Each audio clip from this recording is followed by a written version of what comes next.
जलजीवन मिशनच्या कामांची बिले येत्या 8 दिवसात न मिळाल्यास 20 सप्टेंबर पासून बेमुदत काम बंद आंदोलन करणार. ग्रामीण पाणी पुरवठा कॉन्ट्रॅक्टर असोसिएशनचे अध्यक्ष मोतीलाल राठोड यांचा इशारा. ग्रामीण पाणी पुरवठा विभागातील जलजीवन मिशनच्या कामांची बिले येत्या 8 दिवसात न मिळाल्यास 20 सप्टेंबर पासून बेमुदत काम बंद आंदोलन करण्याचा इशारा ग्रामीण पाणी पुरवठा कॉन्ट्रॅक्टर असोसिएशनचे अध्यक्ष मोतीलाल राठोड यांनी मंगळवारी सायंकाळी 5 वाजल्याच्या सुमारास पत्रकारांशी बोलताना दिला आहे. संघटनेची बैठक होऊन हा सामूहिकरित्या निर्णय घेण्यात आला आहे. सोलापूर जिल्ह्यात 1000 पाणी पुरवठ्याची कामे सुरू असून बिले मात्र वेळेवर येत नाहीत. येत्या 8 दिवसात बिले न मिळाल्यास आणि आमच्या अडचणी न सोडवल्यास 20 सप्टेंबर पासून काम बंद आंदोलन करण्याचा इशारा राठोड यांनी यावेळी दिला. ही बातमी संकलित केली आहे संपादक गुरुदादा गायकवाड यांनी.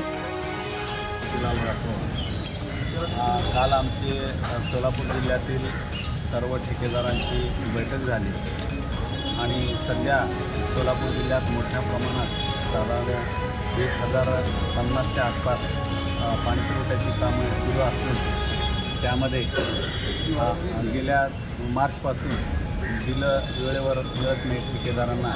त्यामुळे काम करण्यात खूप मोठा अडचणी येत आहे आणि त्याच्या संदर्भात आम्ही निवेदन पण दिलेलं आहे. पण ते काही लवकर सोडवणूक होईना. त्यामुळे आम्ही सर्व काल मीटिंगमध्ये असं ठरवलं की आम्ही जर 8 दिवसात आमची बिलं सर्व प्रकारची बिलं आणि ज्या कामात येणाऱ्या अडीअडचणी जर सोडवले नाही तर आम्ही 20 तारखेपासून सोलापूर जिल्ह्यात सर्व ठेकेदारांनी जलजीवन मिशनची पाणी पुरवठ्याची सर्व कामे बंद ठेवण्याचा निर्णय आमच्या बैठकीत झालेला आहे. कधीपासून बिलं निघण्याची? गेल्या मार्चपासून 31 मार्चपासून पुढं बिलं नाही. निधी वेळेवर न आल्यामुळे ती आम्हाला बिलं मिळणार आणि सोलापूर जिल्ह्यामध्ये सगळं कामे सुरू असताना 189 कामाच्या निविदाची चौकशी लावण्यात आहे. पण निविदाची चौकशी सुरू असताना ही सर्व कामे सुरळीतपणे चालू होती आणि पूर्वी देयके पण अदा केलेले होते. कोणाच्या सांगण्यावरून का कोणाच्या आदेशावरून अचानकपणे ही बिलं देणी थांबवली गेली आणि त्यामुळे ठेकेदार मोठ्या प्रमाणात अडचणीत आले आणि ती सध्या अनेक कामं त्यामुळे बंद आहेत. आम्ही वेळोवेळी विनंती केली. माननीय साहेब मनीषा आवाळे मॅडमनी पण त्यांना पण आम्ही या गोष्टीचं हे करण्यासाठी आपण सांगितलं होतं. त्यांनी पत्रव्यवहार केला पण कुणीही त्याची दखल घेतलेली नाही आता. म्हणून आता आम्हाला काम बंद आंदोलनाचा पवित्रा घ्यावा लागलेला आहे.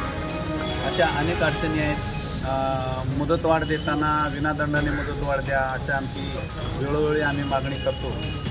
काही वेळेस त्या पाणीपुरवठ्याची कामं करायला जातो त्यावेळेस उंच टाकीची जागा नसते, विहिरीची जागा नसते. काही ठिकाणी शेतकऱ्याकडून अडवणूक होते, पिकं असतात. अशा अनेक अडीअडचणीमुळे विलंब होतो. त्यामुळे आम्ही या ठिकाणी विनादंडाने आम्हाला मुदतवाढ द्या अशी आम्ही मागणी केली आणि जादा दराच्या निविदा शासन स्तरावर गेले 1.5 वर्षापासून मंजुरीसाठी पाठवलेले आहेत.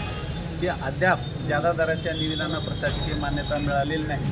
त्यामुळे सुद्धा ठेकेदार अनेक आमचे अडचणीत सापडलेले. आणि दुसरी एक गोष्ट म्हणजे जलजीवन मिशनसाठी वाळू नैसर्गिक वाळू कंपल्सरी वापरा असे म्हणतात.